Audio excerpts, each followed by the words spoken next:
हमारी संस्कृति, हमारे संस्कार सदा रहें हमारे साथ। सब्सक्राइब करें तिलक। आप युद्ध की तैयारियां कीजिए। पांचाल राज्य की सेना आपके नेतृत्व में युद्ध करेगी और मैं पांचाल नरेश महाराज द्रुपद आपको यह आश्वासन देता हूं कि जब तक एक एक कौरव का रक्त मिट्टी में नहीं मिल जाएगा, ये युद्ध निरंतर चलता रहेगा। द्रौपदी मेरी बहन है और मेरी बहन की लात पर हाथ डालकर कौरवों ने मुझे ललकारा है। अपनी बहन की राखी की सौगंध है, जब तक मैं धृष्टद्युम्न कौरवों के निर्लज्ज हाथों को काट नहीं फेंकूंगा, तब तक द्रौपदी के अपमान का बदला पूरा नहीं होगा। अरे सब कुछ उथल पुथल हो गया। उथल पुथल? हाँ, तुम इतना तो जानते हो ना कि विराट नगरी में अर्जुन के पुत्र अभिमन्यु का विवाह राजकुमारी उत्तरा के साथ संपन्न हो गया है। मैं सब कुछ जानता हूं मामाश्री। इस विवाह में सम्मिलित सभी राजाओं महाराजाओं की सूची देखकर मेरी आंखें फटी की फटी रह गईं। इसका अर्थ ये है कि ये सारे राजे महाराजे युधिष्ठिर के भतीजे के विवाह में सम्मिलित होकर इस बात का प्रमाण और आश्वासन दे रहे हैं कि वो अब भी युधिष्ठिर को ही अपना सम्राट मान रहे हैं। द्यूत की शर्तों के अनुसार 13 वर्षों के बाद पांडवों को उनका अधिकार बिना मांगे लौटा देना चाहिए। पांडवों को तो हम इंद्रप्रस्थ तो क्या, इंद्रप्रस्थ का नक्शा भी नहीं देंगे जिसे देखकर वो अपने दिल को बहला सकें। पुत्र दुर्योधन, ये तुम क्या कह रहे हो? पांडव आखिर हमारे अपने हैं। यदि दुर्योधन की तलवार युद्ध के लिए उत्सुक है, तो मेरी तलवार भी उससे युद्ध करने के लिए तड़प रही है। कौरवों ने भरी सभा में मेरी पुत्री द्रौपदी के साथ जो अपमान किया है, उसका प्रतिशोध लेने के लिए पांचाल राज्य की हर तलवार 13 वर्षों से सोई नहीं है।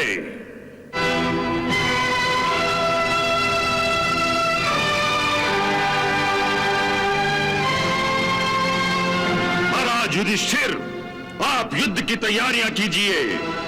पांचाल राज्य की सेना आपके नेतृत्व में युद्ध करेगी और मैं पांचाल नरेश महाराज द्रुपद आपको यह आश्वासन देता हूं कि जब तक एक एक कौरव का रक्त मिट्टी में नहीं मिल जाएगा, ये युद्ध निरंतर चलता रहेगा।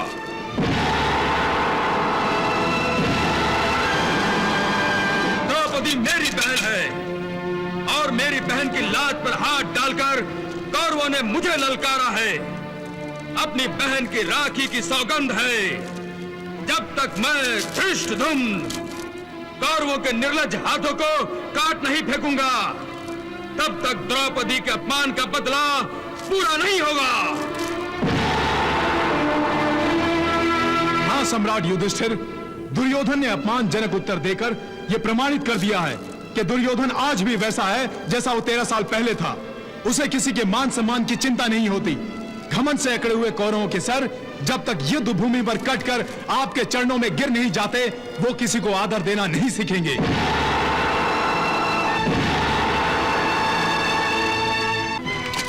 मैं भी अपनी दोनों प्रतिज्ञाएं पूरी करने के लिए युद्ध की प्रतीक्षा कर रहा हूं। भ्राताश्री, आप युद्ध की आज्ञा दीजिए। नहीं भीम, नहीं। नहीं, ये समय अपने क्रोध को व्यर्थ गंवाने का नहीं है।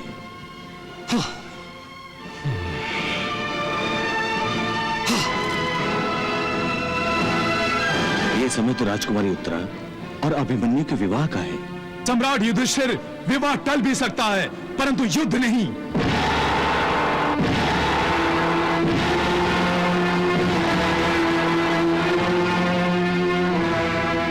विवाह को टालने की आवश्यकता नहीं है। यदि हमें टालना ही है तो युद्ध को टालने का प्रयास करना चाहिए, क्योंकि जब तक युद्ध अनिवार्य न हो उससे बचना ही उचित है। यदि आप सब चाहें तो युद्ध से बचने के लिए मेरे पास एक उपाय है।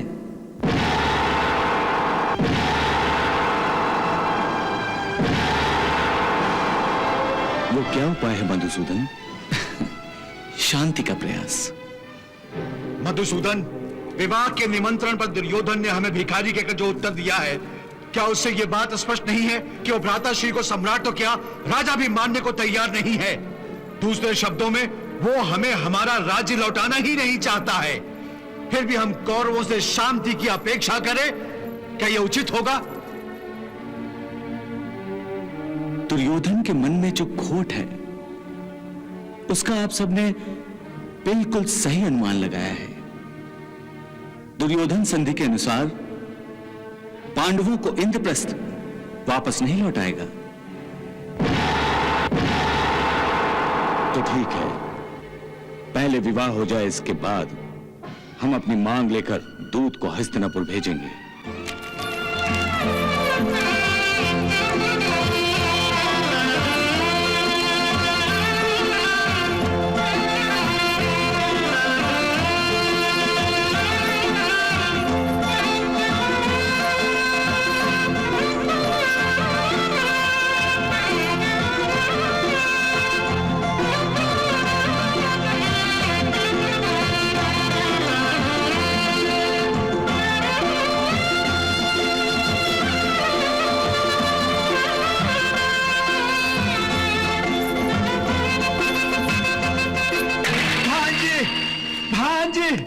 भांजे, क्या हुआ मामाश्री? अरे सब कुछ उथल पुथल हो गया। उथल पुथल? हाँ, तुम इतना तो जानते हो ना कि विराट नगरी में अर्जुन के पुत्र अभिमन्यु का विवाह राजकुमारी उत्तरा के साथ संपन्न हो गया है।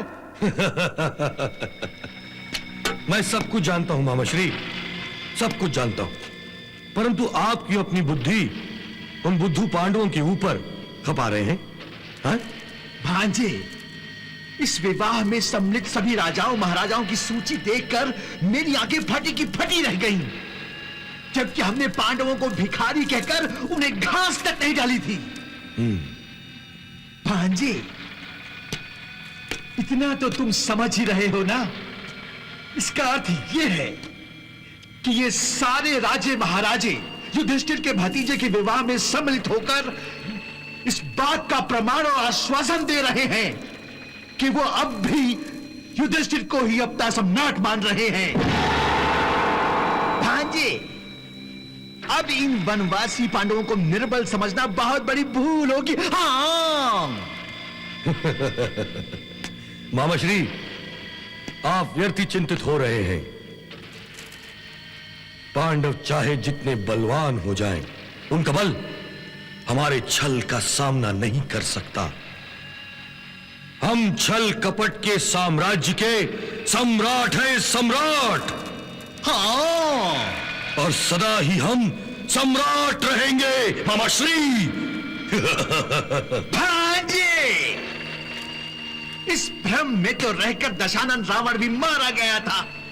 एक बात हमेशा ध्यान रखो भांजे, राजपाट कभी भी भ्रम और निश्चिंतता से नहीं चलाया जाता। पांडवों ने विवाह की आड़ में युद्ध की तैयारी करते हुए हमारे साथ एक कुटिल चाल चली है। कुटिल चाल, हाँ। कुटिल चाल? हाँ, कुटिल चाल। क्योंकि पांडवों ने विवाह संपन्न होते ही विराट नगरी के पुरोहित को अपना दूत बनाकर हस्तिनापुर भेजा है। परंतु मामाश्री, वो दूत है कहां? इसी बात का तो मुझे दुख है भांजे कि तुम्हें कोई खबर ही नहीं कि ने अपनी आस्तीन में कितने सांप पाल रखे हैं। अर्थात तुम्हारे महामंत्री विदुर, जो दूत को दरबार में लाने के बजाय सीधे महाराज धृतराष्ट्र के पास लेकर चले गए। यदि अब भी तुम समय गंवाओगे तो मुझे डर है भांजे कि कहीं महाराज धृतराष्ट्र पांडवों को उनका राज्य वापस देने की भूल न कर बैठे। नहीं मामाश्री, नहीं, यह कभी नहीं होगा। हाँ। मैं पांडवों को उनका राज्य कभी नहीं लौटाऊंगा। महाराज धृतराष्ट्र, आप हम पांडवों के लिए केवल हस्तिनापुर के राजा ही नहीं, हमारे ज्येष्ठ पिताश्री भी हैं। इसलिए संधि अनुसार हम अपने अधिकार और इंद्रप्रस्थ की वापसी की मांग हस्तिनापुर के महाराज से कर रहे हैं और अपने ज्येष्ठ पिताश्री से यह निवेदन भी करते हैं कि वो हमारे राज्य सहित हमारे अधिकार भी हमें लौटाने की कृपा करेंगे। कदापि नहीं। हाँ। माताश्री, आप किस अधिकार की बात कर रही हैं? वही अधिकार जिसका यदि 13 वर्ष का सूद जोड़ा जाए तो भी मूलधन से ज्यादा ही होगा। महाराज, पांडवों ने अपना राजपाट जीवन भर के लिए नहीं हारा था। द्यूत की शर्तों के अनुसार 13 वर्षों के बाद पांडवों को उनका अधिकार बिना मांगे लौटा देना चाहिए। यह तो पांडवों का शिष्टाचार है जो अब उन्होंने आपसे अपने अधिकार की मांग की है। भिखारी मांगा करते हैं क्योंकि उनमें छीनने का साहस नहीं होता, और देने वाला भिक्षा में चंद टुकड़े ही देता है, राजपाट नहीं। पांडवों को तो हम इंद्रप्रस्थ तो क्या, इंद्रप्रस्थ का नक्शा भी नहीं देंगे जिसे देखकर वो अपने दिल को बहला सकें। पुत्र दुर्योधन, ये तुम क्या कह रहे हो? पांडव आखिर हमारे अपने हैं। क्षमा करें माताश्री, क्षमा करें। मैं आपके और पिताश्री के कोमल और निश्चल हृदय से पांडवों के प्रति इसी स्नेह को निकालने की चेष्टा कर रहा हूं जो बार बार हमारे हित और भलाई के आड़े आता है। एक बार तो पिताश्री ने हाथ में आया हुआ राज्य लौटा दिया था, अब वही भूल आप कर रही हैं? नहीं पुत्र, पांडवों का स्नेह नहीं बल्कि तुम्हारा ही स्नेह हमारे आड़े आता है, हमें धर्म संकट में डाल देता है। पिताश्री, पांडवों ने मुझसे जुआ खेलकर अपना राजपाट हारा था, इसलिए जीते हुए इंद्रप्रस्थ का केवल मैं स्वामी हूं, मैं, कोई और नहीं।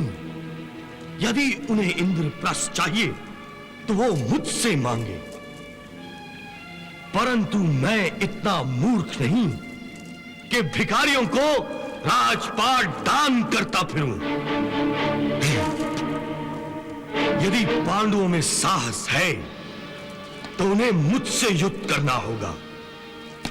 अब केवल युद्ध ही पांडवों का राज्य उन्हें लौटा सकता है, केवल युद्ध ही।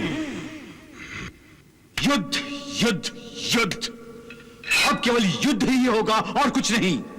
यदि दुर्योधन को युद्ध का बड़ा चाव है, अपनी मृत्यु से लगाव है, तो हम उसकी ये मनोकामना अवश्य पूरी करेंगे।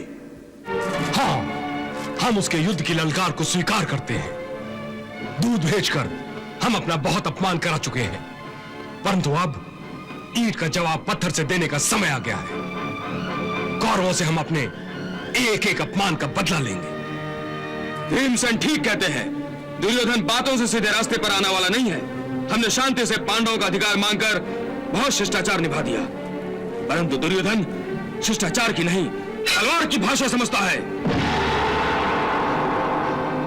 हमने तो पहले ही कहा था, हमें दूध भेजकर अपना समय नष्ट नहीं करना चाहिए, बल्कि हस्तिनापुर पर चढ़ाई करनी चाहिए। मैं देख रहा हूं कि आप लोगों के विचारों का एक एक शब्द क्रोध की अग्नि में लिपटा हुआ है। यद्यपि आपका क्रोध उचित है, परंतु क्रोध प्रकट करने का समय उचित नहीं है। क्रोध में एक शक्ति है जिसे हमें युद्ध भूमि के लिए संभाल कर रखना चाहिए, और युद्ध से पहले धर्म के अनुसार हमें एक अंतिम उपाय करके देख लेना चाहिए। धर्म मनुष्य को विनाश के पथ पर आगे बढ़ने से रोकने का प्रयास करता है, और अभी शांति की आशा के सभी द्वार बंद नहीं हुए हैं। केशव, शांति के द्वार? हमें तो केवल युद्ध के द्वार ही खुले दिखाई दे रहे हैं, जिसकी चौखट पर खड़ा दुर्योधन हमें युद्ध की चुनौती दे रहा है, ललकार रहा है। हाँ कृष्ण, शांति के सारे प्रयास तो उसी समय समाप्त हुए थे जब दुर्योधन ने हमारे दूत के हाथों शांति के बदले युद्ध का न्योता भेजा था। नहीं भीम भैया, पांडवों के भेजे गए शांति संदेश को तो सत्ता और स्वार्थ के मारे महाराज धृतराष्ट्र और दुर्योधन ने एक कक्ष की चार दीवारी में बंद होकर ही सुना था। अन्य कौरवों को तो इसकी सूचना तक नहीं थी। दुर्योधन और दुशासन तो विषैले नाग हैं ही, परंतु बाकी सारे कौरव भी कहां दूध के धुले हैं। सब के सब एक ही मिट्टी के बने हैं, अधर्म की मिट्टी से।